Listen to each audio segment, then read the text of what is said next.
The weather always seemed to match my mood, especially that morning. The sky was overcast, heavy, as if the air itself carried an invisible weight pressing down on my shoulders. I sat at the breakfast table, enveloped by the routine sounds of the city, the distant hum of cars passing by, the occasional bark of a dog. But for some reason, everything felt muted, as if the world around me was on the verge of collapsing. I picked up my phone like I did every 15 minutes, not out of necessity, but out of habit. The faint buzz of notifications gave me a temporary sense of control, a brief escape from the persistent feeling that something was missing from my life. The unread text message, the like on a social media post, all these interactions kept the darker thoughts at bay when I was alone. I swiped through the messages nonchalantly until something caught my attention. A missed call notification from 20 minutes ago. I blinked. The phone had been right in front of me the whole time. I would have heard it ring, of course. I always did. The ringtone, Torn by Natalie Imbruglia, an ironic choice that made me laugh every time it played, wouldn't go unnoticed. Yet, there it was, a missed call from 20 minutes ago. The name on the screen surprised me, Diane Vale. It wasn't some unknown number like the cheap scams I occasionally received. It was a real name with a local area code. I hesitated for a moment, wondering if I should call back. Maybe it was just a mistake. But deep down, a small flame of curiosity flickered. I had handed out my business cards at the last few shows.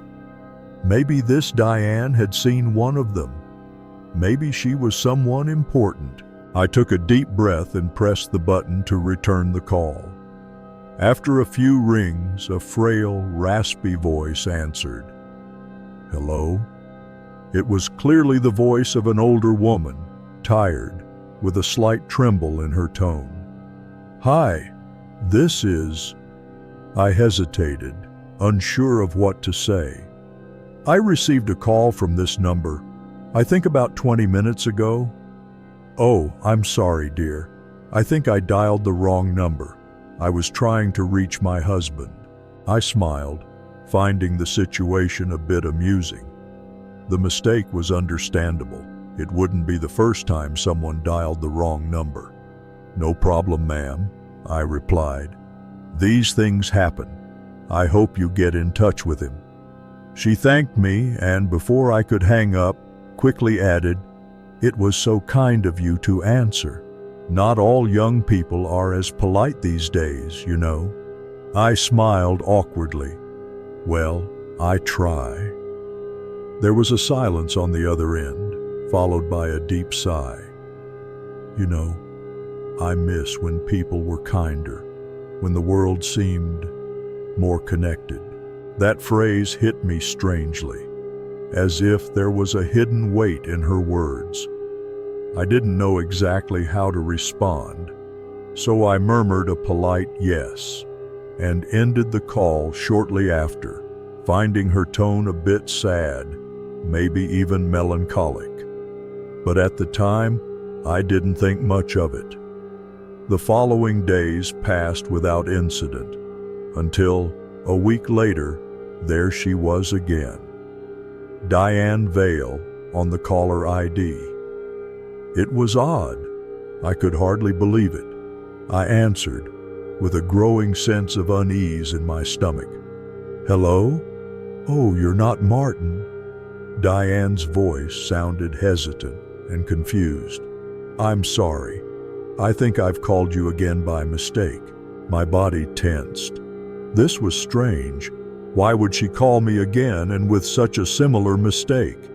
Yes, it's me again, I responded, trying to stay calm. It's okay, you must have dialed wrong again. She chuckled lightly, a laugh that felt dry and humorless. "Ah, what an embarrassing situation, dear. This time I'm trying to call my brother. It seems my husband isn't answering anymore." That sounded unsettling to me. How could she get the number wrong again? And now, while trying to reach someone else.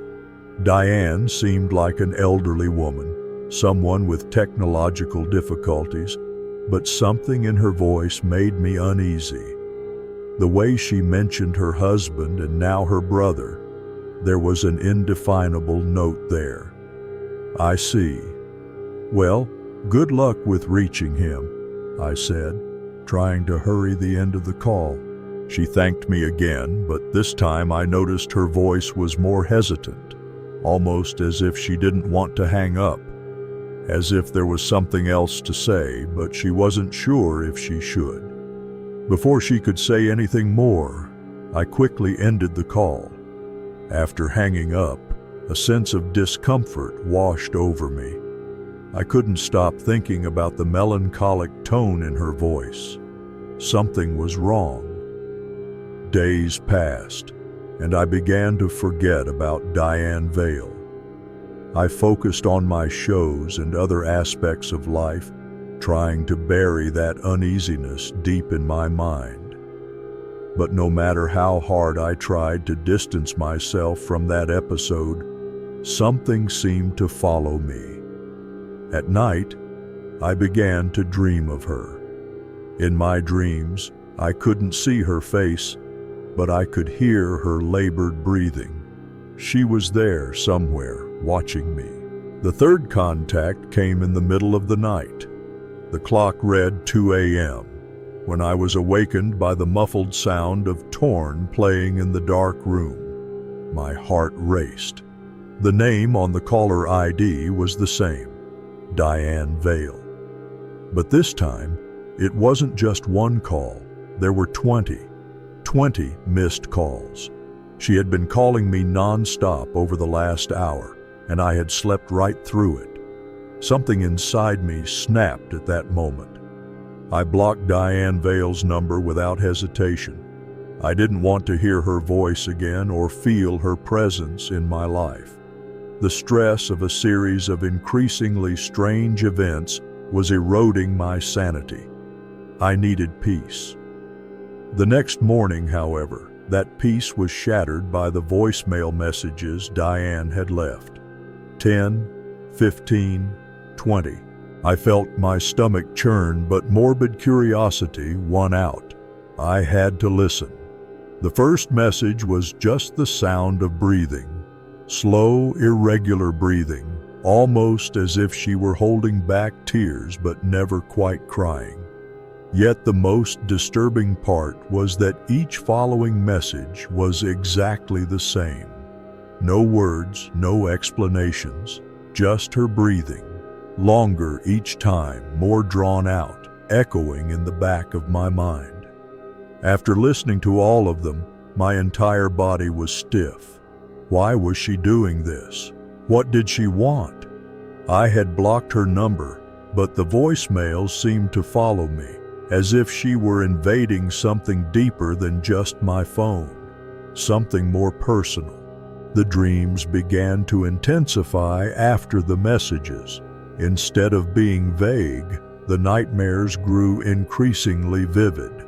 I found myself in a dark place, like a vast emptiness where sound seemed to be absorbed by invisible walls. And there, at the edge of that darkness, I always saw a figure. I knew it was Diane. I could never make out her face clearly, but I could feel her presence. She was always standing still, watching me with a slight, unsettling smile. These dreams left me exhausted. Every time I woke up, I felt an intense chill down my spine, and for some reason, my hands always trembled. I began to avoid sleep. I spent more time awake, immersed in my work, but no matter how long I stayed away from Diane, The feeling that she was watching me never disappeared. Then, one day, the phone rang again. This time, it was a different number, but the name on the screen, Diane Vale. "What do you want from me?" I shouted as I answered, unable to contain myself. There was a brief silence on the other end. Then, Diane's soft, broken voice replied, "I am completely alone." Those words cut deep. The silence that followed was deafening. My heart pounded, and a shiver ran down my spine. "Alone?" I asked, despite myself, something drawing me to continue the conversation. "Yes," she replied.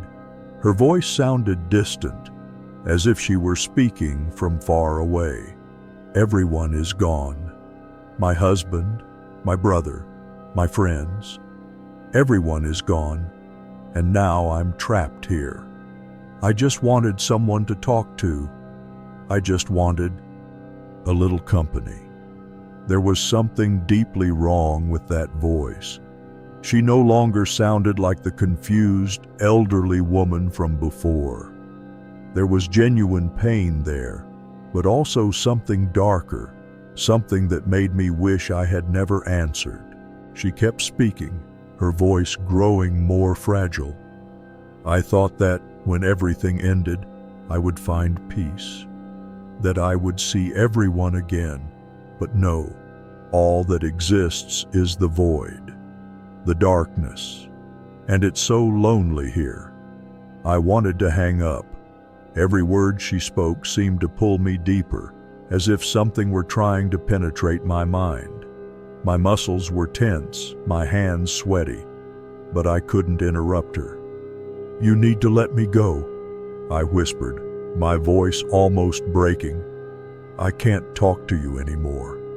This isn't healthy, not for me." There was a long silence on the other end. For a moment, I thought she finally understood, that she was going to let me be. But then, her voice came once again, low and threatening. "I'm so close now, so close to finally feeling life again." My heart stopped for a second. Suddenly something began to happen. My body started reacting in strange ways. My hands moved on their own.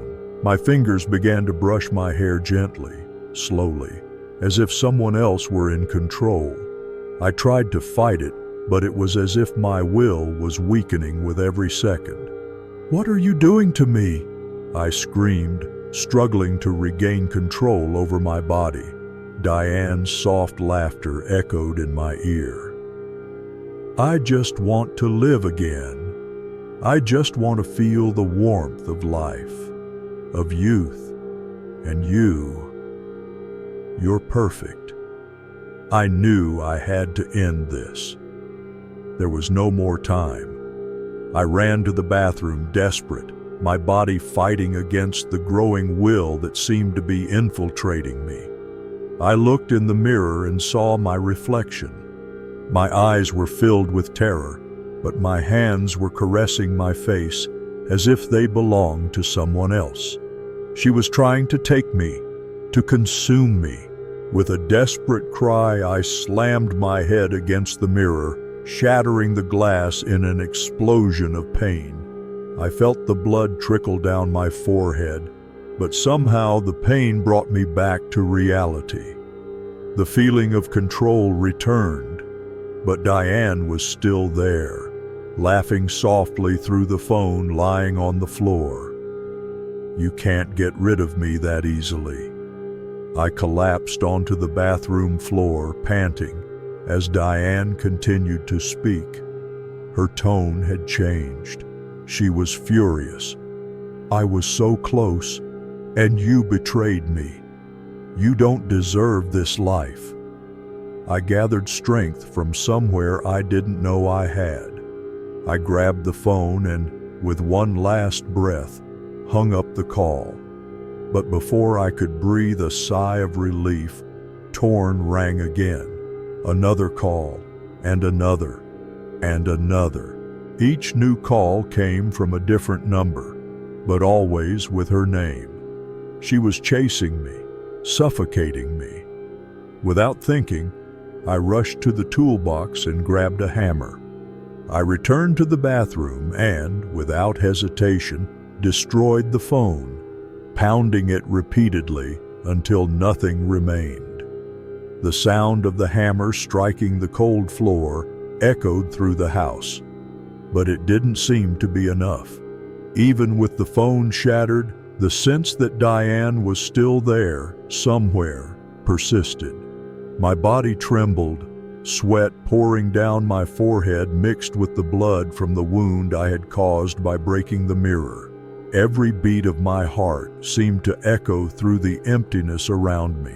I was alone, but something, or someone, was still watching me. I collapsed onto the bathroom floor, exhausted, breathing heavily. My hands were stained with blood, glass, and dust, but I didn't care. What terrified me was the silence that followed. I had destroyed the phone, but somehow the silence was even more oppressive than the incessant sound of the calls. I tried to calm down. I needed to think clearly. Maybe it was the exhaustion, the accumulated stress, or even a hallucination caused by lack of sleep. All of this could be explained, right? Diane wasn't real. She couldn't be real. She was just a lonely old woman with technology problems who accidentally invaded my life. I was letting paranoia get the best of me. But deep down, something told me the truth was much darker. After that night, the following weeks were strangely calm. No more calls, no more voicemails. I couldn't bring myself to buy a new phone right away. The thought of a new number and the possibility of Diane finding me again made me nauseous. I started living without a phone, something almost inconceivable in today's world, but at least it brought some peace. However, that peace felt false. I found myself checking the clock every hour, waiting for something to happen. The silence in my life was suffocating, almost unnatural. I began having trouble sleeping. Whenever I closed my eyes, I saw flashes of Diane's face. Not the face I imagined when I spoke with her, but something distorted. Her eyes, large and hollow, staring at me from somewhere in the abyss. A twisted, sick smile on her lips. The nightmares returned in full force. At first, they were vague, nebulous. I saw myself walking in a familiar setting, perhaps my home or the street from my childhood, but something was always wrong. At some point in the dream, the ground would begin to disintegrate, as if reality was being consumed by a black, pulsating void. And in the middle of that void, she stood, Diane. She never got closer. She just watched me from a distance, standing at the edge of the abyss, with that pale smile and dead eyes. And always, without fail, she would wave at me, a slow, deliberate gesture, as if inviting me into that void. And the worst part, in some of those dreams, I would wave back. I would always wake up drenched in cold sweat, my heart racing, her image still vivid in my mind. I was losing my mind. I needed to do something. I needed answers. Something inside me told me I couldn't leave this as it was.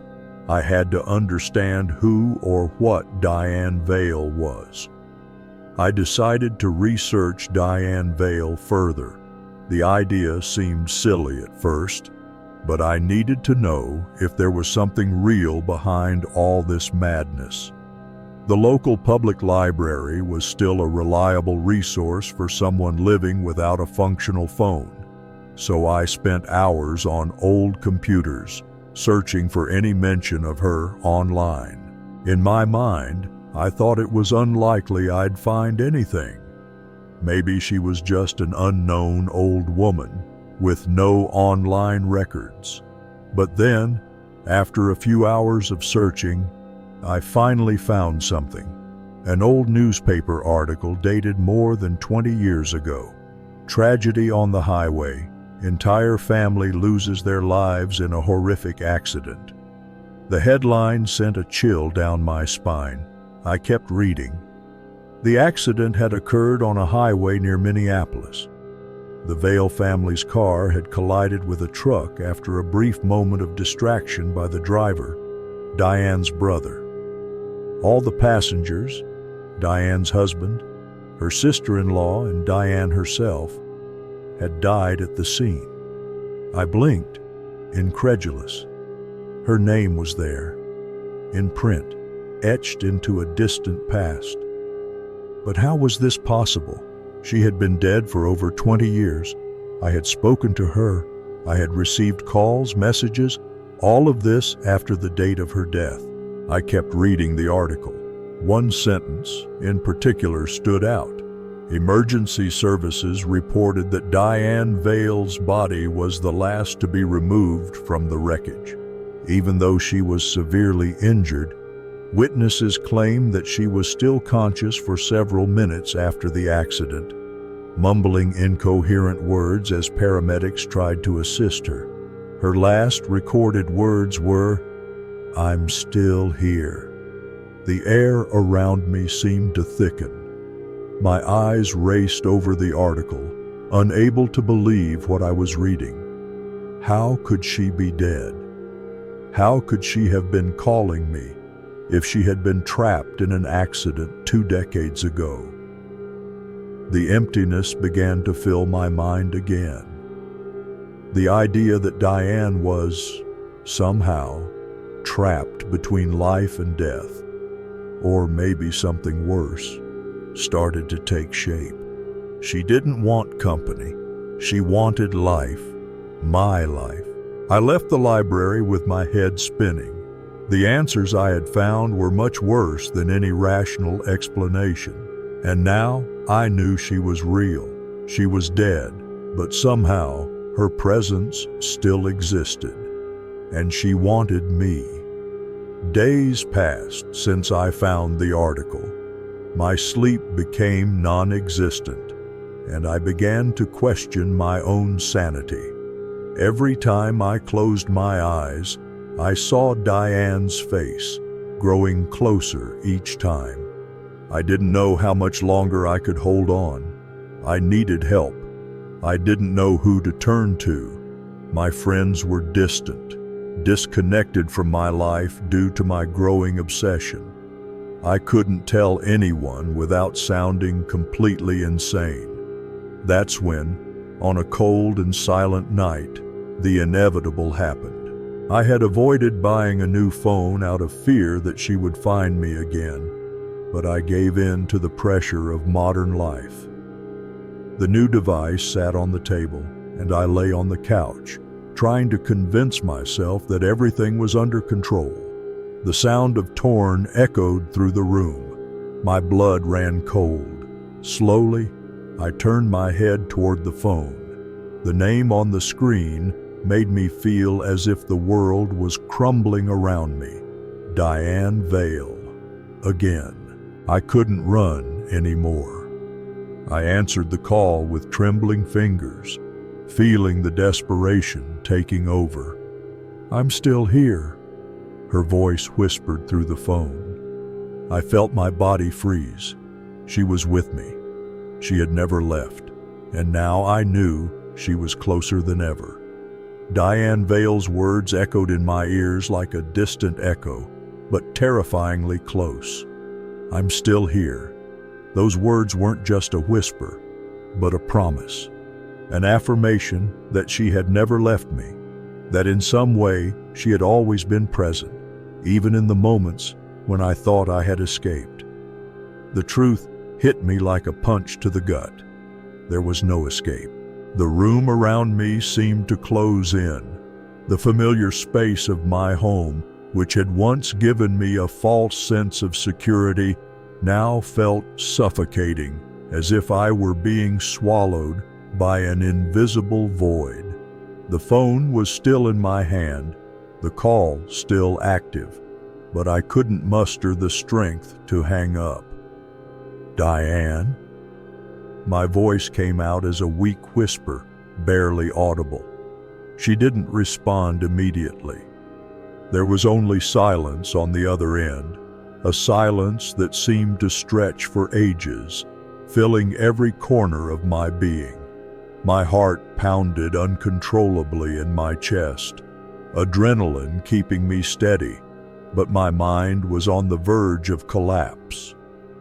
"You thought you could get rid of me?" Her voice finally returned, slow and whispery.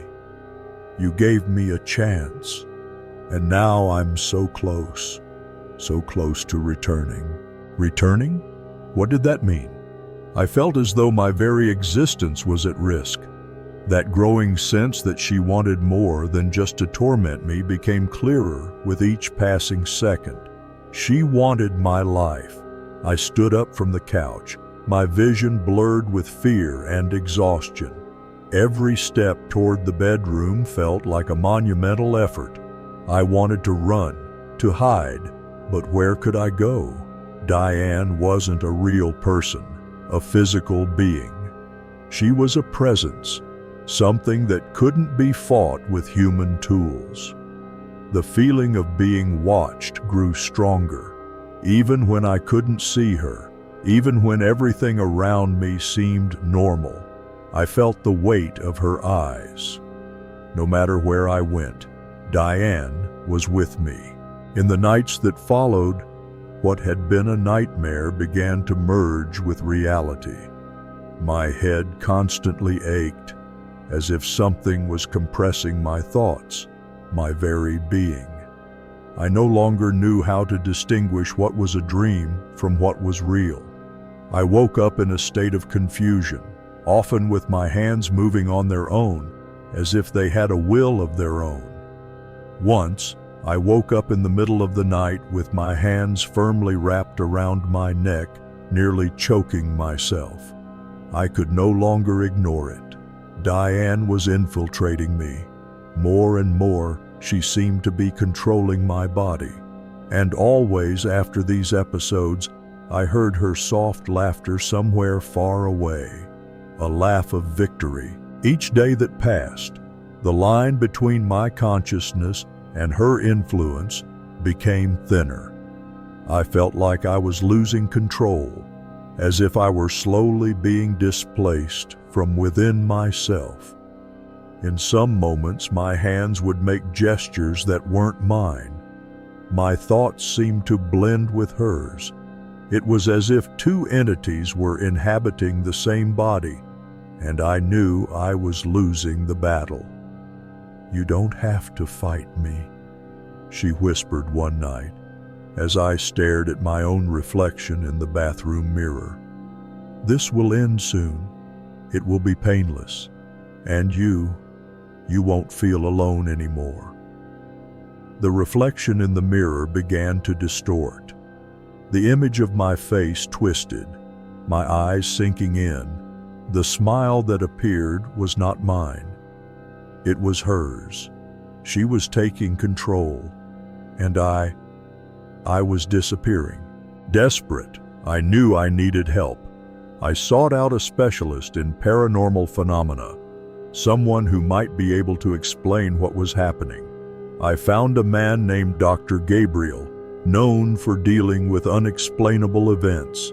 He was skeptical, but agreed to meet me after hearing part of my story with Diane Vale. When I arrived at his office, my hands trembled and my mind was on the verge of collapse. "You said this woman, she's dead?" he asked, looking at me with a mixture of curiosity and skepticism. "Yes, over 20 years ago, but..." My voice faltered. "She's still here. She's haunting me. She wants..." She wants my body." Dr. Gabriel leaned forward, clasping his hands as he observed me closely. "There are many reports of spirits who remain trapped between the world of the living and the beyond. Some because they died violently, others because they can't accept death. But what you're describing seems deeper, more invasive."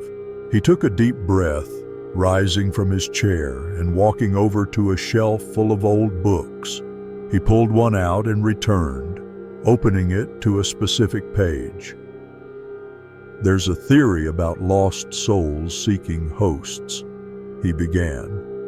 "They don't accept the end, and some manage somehow to find an anchor in the living world. If this Diane Vale is trying to take over your body, it's possible she's found in you some sort of gateway." "Gateway?" I asked, feeling the desperation rise. "Yes, a spiritual connection. Perhaps she sensed something in you, an emotional weakness, or maybe the simple fact that you answered her call created an opening. Whatever it is, she's now connected to you. And if what you say is true, she's getting closer to getting what she wants." I leaned forward, holding my head in my hands, feeling the weight of the world collapsing on me. "So what do I do? How can I get rid of her?" I asked, my voice shaking with fear. Dr. Gabriel looked at me for a long moment, and his expression grew dark. "There are few known cases of people who've managed to rid themselves of an entity like this.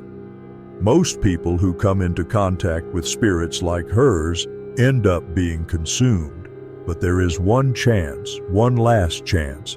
He flipped through the book, stopping at a page with an ancient symbol drawn on it. "This is a seal of spiritual protection. It needs to be drawn in a circle around you, and while you're inside it, the spirit won't be able to touch you. However, the process to break the connection she's created with you is risky." "What does that mean?" I asked, feeling a knot form in my stomach. "It means you'll have to confront her directly, but beware. Spirits that have reached this point of possession become extremely dangerous when challenged. If something goes wrong, she could take full control forever." My hands were sweaty. Fear coursed through my veins, but the alternative was worse. I was ready, no matter the risk. I would face Diane Vale one last time. I followed all of Dr. Gabriel's instructions. In the center of my room, I traced the protection symbol on the floor with absolute precision. The candles around me burned with flickering flames, casting shadows that danced on the walls as the tension in the air grew thick enough to cut. I sat in the center of the circle, my body trembling with adrenaline, and for the first time in weeks, I picked up the phone. There was no turning back now. I had to summon her. I dialed the number I had memorized. Diane Vale. The ringing echoed through the dark room. Once, twice, 3 times. Then the voice answered. "I knew you would call," she whispered, with the familiarity of someone who had always been waiting. The wind inside the room seemed to come alive. The candle flames flickered violently. The entire room seemed to shake as her presence manifested. "I'm here, so close. And now, finally, I will return." And then, everything went dark. The void. Everything around me was a deep abyss. The distant voices, the echoes of screams, the sound of Diane's disturbing laughter approached me, like a cloak of darkness. She was there, in front of me. But now I was also in her domain. This time, it would be the final confrontation.